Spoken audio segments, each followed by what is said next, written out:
उत्तराखंड हिमालय में जलवायु परिवर्तन का सबसे अधिक प्रभाव पानी और खेती वाली ज़मीन पर पड़ रहा है। बहुत तेज़ी से जो है पानी घट रहा है, पानी सूख रहा है और 2-3 साल पुरानी बात है कि एक रिपोर्ट नीति आयोग ने जारी की कि उत्तराखंड समेत हिमालय क्षेत्र के लगभग 60% जल स्रोत सूख गए हैं और उसमें से अब 40% ही बचे हुए हैं और बाकी धीरे-धीरे सूख रहे हैं। और सूखने का कारण जो है, सबसे बड़ा कारण तो ये है कि बर्फ़ जैसे पहले पड़ती थी वैसे अब नहीं पड़ रही है। दूसरा कारण है जिसको हम बहुत ही जिसके प्रति हम बहुत अनभिज्ञ बने हुए हैं और अध्ययन की ज़रूरत है, वो है कि हमारे पहाड़ में भूकंप लगातार आ रहे हैं और अब तो 5 रिक्टर स्केल तक के भूकंप जो है आने शुरू हो गए। 1991 और 1999 में 6.6 रिक्टर स्केल के भूकंप आए थे। भूकंप से जो धरती हिल रही है, उससे जो जल स्रोत है वो कहीं न कहीं गायब हो रहे हैं, उसका पानी जो है कम हो रहा है।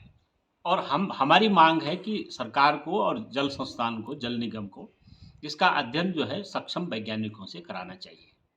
क्योंकि हम देख रहे हैं हर रोज़ भूकंप आ रहा है पहाड़ में, तो इसके कारण से जल स्रोत प्रभावित हो रहे हैं। इसके साथ-साथ हम देख रहे हैं कि जहाँ-जहाँ से पाइपलाइन निकलती है और जिस जल स्रोत से जल पाइपलाइन में डाला जाता है, जल स्रोत की सुरक्षा और उसका संरक्षण के उपाय, उसके चारों ओर सघन चौड़ी पत्ती के पेड़ों का रोपण, बांज के पेड़ों का रोपण और स्पेशली जो है और भी प्रजाति जो है हो सकती है जो वहाँ पर पैदा हो सकती है लोकल स्तर पर, उस प्रजाति का रोपण नहीं होता है।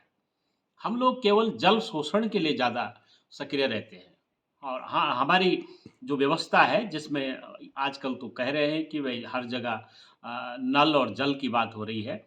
लेकिन इससे पहले तो ये है कि जल जिस स्रोत से आ रहा है, उस स्रोत के संरक्षण के बारे में, वो स्रोत हमेशा ज़िंदा रहे, उसके संरक्षण के लिए बहुत सुनियोजित उपाय की आवश्यकता है और उसके चारों ओर चाल-खाल बनाने की भी ज़रूरत है। हमारे यहाँ चाल-खाल बनाने का रिवाज रहा है और चौड़ी पत्ती के जंगल रहे हैं जो अब धीरे-धीरे खत्म हो गए हैं। उसके कारण से जो है वो जल स्रोत भी उसके कारण से भी सूख रहे हैं। और सबसे बड़ा कारण तो ये है मानव जनित भी है, क्योंकि उन क्षेत्रों में जहाँ सुरंग आधारित परियोजनाएँ बन रही है, जैसे रेल परियोजनाओं की सुरंगें बन रही है या हाइड्रो पावर प्रोजेक्ट के लिए सुरंगें बन रही है, उसके ऊपर जो गाँव है वहाँ के जल स्रोत सूखे हैं।